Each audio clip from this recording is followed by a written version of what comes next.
Well, let's talk a little bit more specifically. Let's talk about Fund 4. Can you tell us about, give us a broad overview for Fund 4? Sure. So Fund 4, there's an element that's just a lot of the same. We're doing more of the same. We're doing what we're good at. We're investing in markets where we're already invested. We've got great assets in suburban Portland that have done fantastic. Colorado has just done fantastic for us. In California, we've left some of the major markets and gone into some of the secondary markets, which are booming. In the Southeast, we're continuing to grow.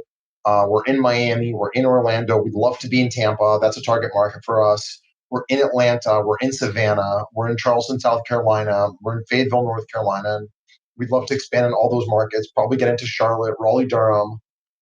As far as new states, we'll definitely be in Texas at some point soon. We had been trying to get into it last year and 2021, into the first quarter of 2022, and then the rate shock happened, and we decided not to enter any new markets and just play in the markets where we already own. So hopefully that subsides and things start to recover and thaw in 2023, and I think we will inevitably enter Dallas in 2024. 23 and 24. Okay. So for those who are just tuning in, I'm talking with Max Sharkansky. He's a principal at Trion Properties. You can get more information about the company as well as the current investment that they are raising money for, their Fund 4, at whitecoatinvestor.com/Trion, Trion. All right. Well, this is a closed fund. Yes. Yes. It's not evergreen. You can't put money in and take it out as it Correct. goes along. It's It's still closed, and then you invest the money and you get the money out. How long is it going to be before you expect to return capital to investors? So it's a closed-ended fund. It is illiquid.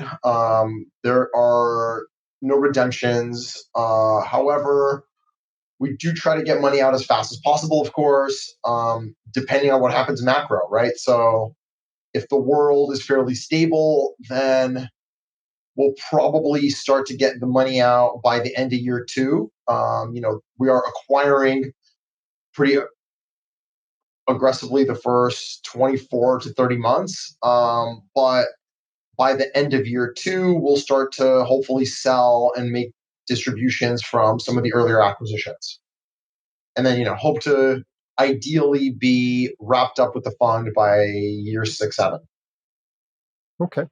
And what's the investment minimum for the fund? 50,000. And what's tell us about the fees and the waterfall structure? Sure. So it's a 1% fund management fee, and that's a fund management fee that we do not charge on committed capital, only on deployed capital. We have a graduated waterfall, and what we do is we incentivize earlier investors. So we've got 2 separate waterfalls. There's the seed investor and the ordinary investor. And the seed investor, the way we incentivize them is by giving a higher pref and by taking a lower promote. So a seed investor would get a 10 pref. Most likely, we haven't finished the docs yet, but it's going to be about a 10 pref. And ordinary investor gets an 8 pref. And then our carry, we also incentivize by investment amount. So if somebody invests between 50,000 and 250,000, we take a 24% carry in the seed. 250 to a million is a 22% carry, and a million plus is a 19.8% carry. Once we're in the ordinary, the 10% pref goes to an 8% pref.